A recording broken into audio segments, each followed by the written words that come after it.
palace's worst fear about Kate Middleton confirmed in King Charles's new photo. Welcome back to Bring Me Back, UK, your source for the latest news on the British royal family. The King's recent public event has unveiled a brutal truth about the Princess of Wales, and we're here to uncover the details and its impact on the royal scene. I don't particularly know my Bible, but if memory serves, it was on Easter Sunday that Jesus yawned and rolled back that rock, thus giving the world history's first great comeback story. Here's another, according to The Telegraph, ahead of King Charles carefully stage-managed and plotted out return to public duties on, when else, Easter Sunday, jokes about he is risen have been flying about London. While Jesus and Charles might share a yen for woodworking and extensive inner contemplation, there the comparisons stop. On Easter Sunday, Nazareth's most famous son might have performed quite the miracle, though the water into wine one would be far handier, even more so if he could do a nice chilled chablis, but His Majesty has not. Instead, the royal family's annual rolling up for the Easter Sunday service at St George's Chapel in Windsor, all done in full media and public view, has proven to be a bust, much like Pontius Pilate's performance review the year of the rock incident. The pictures from the royal outing are woeful and confirm perhaps the deepest and most abiding fears about the future of Crown Inc. The withdrawal of Kate, the Princess of Wales, from public royal life has not so much left a vacuum as a great gaping black hole. The Easter Sunday service was the first major royal outing since she revealed that she is being treated for cancer, and the first major hat required to do that. She and husband Prince William, the Prince of Wales, have therefore missed, them and their trio of certifiable puppets. While royal sources might have been busy briefing about what a hip hooray success letting Charles, who is also being treated for cancer, outside to shake hands 56 times really, and to look into the whites of the eyes of people who have paid council rates, the most important takeaway here has nothing to do with a 75-year-old staying upright for an hour.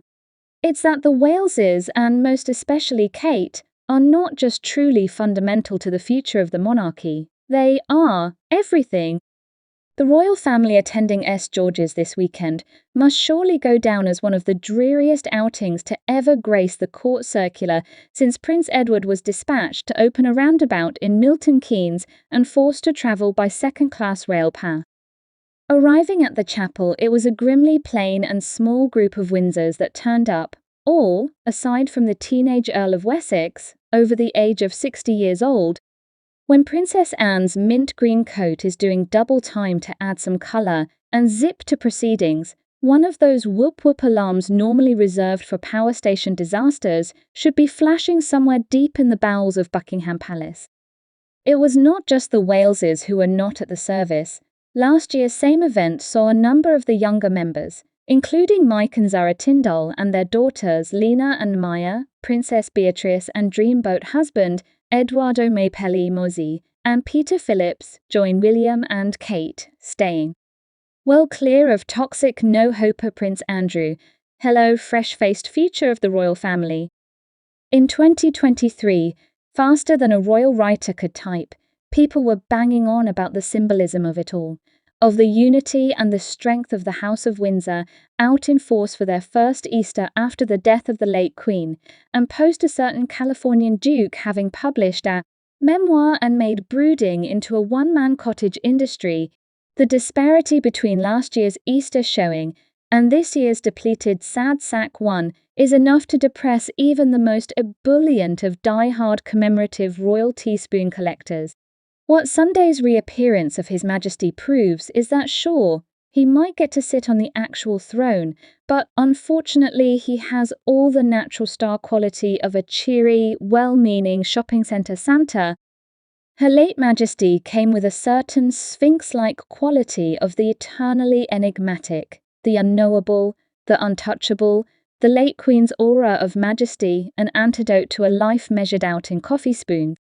The only person left on the palace's books who can boast the same is Kate, who has that indefinable je ne sais quoi without the Princess of Wales, The royal family just seems like a diminished bunch of do-gooding, plain sort stuffed to the gunnels with Victoria sponge and covered in dog hair.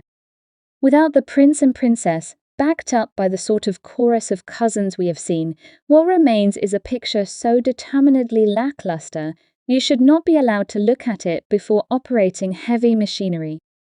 Oscar Wilde wrote, "When the gods want to punish us, they answer our prayers, and clearly some higher power was listening when Charles, years and years ago, got down on his knees before bed and asked for a sleeker, slimmer royal family." However, instead of the efficient, visionary outfit the king might have envisaged, what His Majesty has ended up with is a clutch of dependable triers who look like people who buy corn pads in bulk. Don't get me wrong here, I think Anne and Sophie are bloody marvellous, but do they have sizzle? The X Factor? Star quality? Not if they bought in by the bucket load and slathered it on with a trowel. If you read the UK press today, you would be forgiven for thinking that the king has done a bit of walking on water himself, and that him attending the Easter service is proof that things are looking peachy for Crownance. Of course, it's great that the king felt up and was given the green light by his doctors to do something more taxing than accepting the credentials of the new Moldovan ambassador, as he actually did this week. But the monarchy without Kate, and to a lesser degree and William and the York girls and the Larking Tyndalls and all Joel Peter, has lost its incredible gravitational pull and luster, and that mysterious quality that makes rational people part with their hard-earned cash to buy tins of English toffee.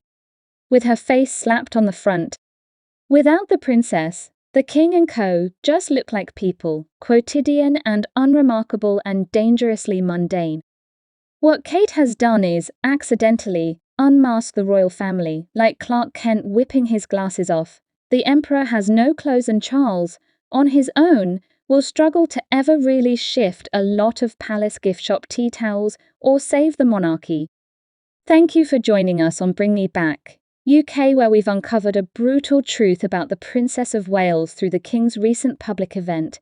Stay tuned for more updates as we delve deeper into the implications for the monarchy and keep you informed on all things royal.